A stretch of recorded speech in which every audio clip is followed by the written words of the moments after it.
ജ്ഞാനം, വിജ്ഞാനം, സാക്ഷാത്കാരം.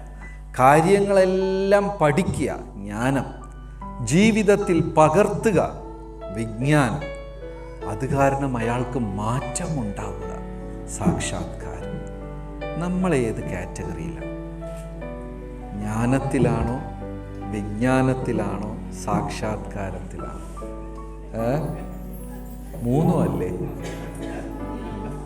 നമ്മൾ ജ്ഞാനം എല്ലാം മനസ്സിലാക്കുന്നുണ്ട്, പക്ഷേ അജ്ഞാനമോ അങ്ങനെ ഒരു കാറ്റഗറി ഇല്ല. വിജ്ഞാനം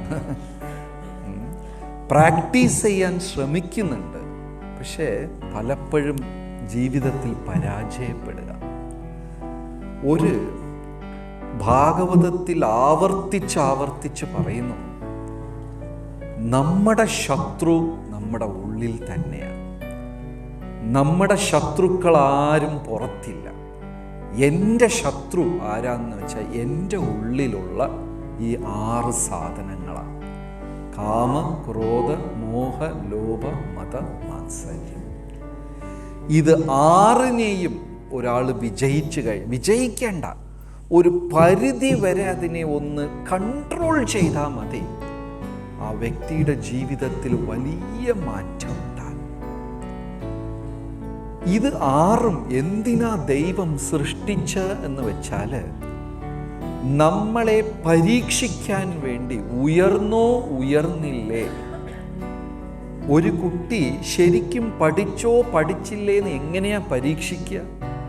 എക്സാം വരുമ്പോൾ അറിയും. ജീവിതത്തിൽ നിരന്തരം വരുന്ന ഈ 6 പരീക്ഷയാണ് ഇതെല്ലാം, കാമക്രോധാദികൾ. ആ പരീക്ഷ വരുമ്പോൾ നമ്മൾ തോറ്റുപോകും. യഥാർത്ഥ സ്വർണത്തിനെ സ്വർണ്ണക്കടക്കാരൻ പരിശോധിക്കുമോ? അല്ല, ഫേക്ക് കള്ളസാധനത്തിനെ പരിശോധിക്കുമോ? എതിനെയാ പരിശോധിക്കുക? റിയൽ ഡയമണ്ടിനെ ടെസ്റ്റ് ചെയ്യോ, ഫേക്ക് ഡയമണ്ടിനെ ടെസ്റ്റ് ചെയ്യോ? എതിനെയാ ടെസ്റ്റ് ചെയ്യുക? റിയലെ ടെസ്റ്റ് ചെയ്യും. ഫേക്കിന്, കള്ളത്തനത്തിനെ ടെസ്റ്റ് ചെയ്യേണ്ട ആവശ്യമേ ഇല്ല. നമ്മുടെ മനുഷ്യ ജീവിതത്തിൽ ഈ 6 പരീക്ഷയും വീണ്ടും വീണ്ടും വന്നുകൊണ്ടേയിരിക്കും. എന്തിനാണ്? എന്നെ ഉയർത്താൻ വേണ്ടിയിട്ടാണ്. അങ്ങനെ ഒരാളുടെ ജീവിതത്തിൽ ശാന്തിയും സമാധാനവും ഉണ്ടാകും. ദൈവം കയ്യെട്ടുന്ന ദൂരത്താണ്.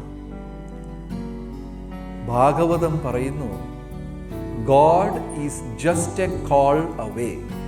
ഒരു വിളിപ്പുറത്താണ് ആരുള്ളത്? ദൈവം.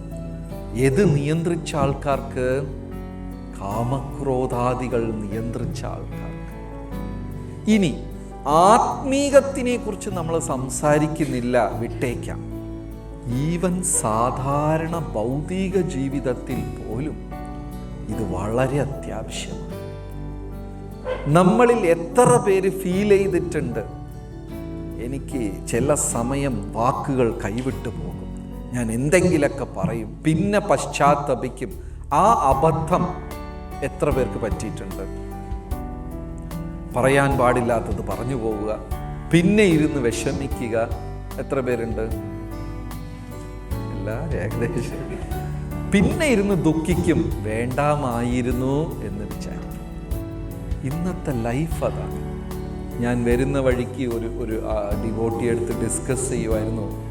ഒരു വെഡ്ഡിങ് ഹാളുടെ പരസ്യം, നാട്ടിൽ ഈ കല്യാണ മണ്ഡപത്തിൻ്റെ പരസ്യം ഇട്ടിരിക്കുക. ഞങ്ങളുടെ മണ്ഡപത്തിൽ വന്ന് നിങ്ങൾ വിവാഹം ബുക്ക് ചെയ്താൽ ഇത്ര ഡിസ്കൗണ്ട് ഉണ്ട്. അത് മാത്രമല്ല, ഞങ്ങളുടെ ഹാളിൽ കല്യാണം ചെയ്താൽ നിങ്ങളുടെ ഡൈവേഴ്സ് പ്രോസസ് ഞങ്ങൾ ഫ്രീ ആയിട്ട് ചെയ്തു തരാം.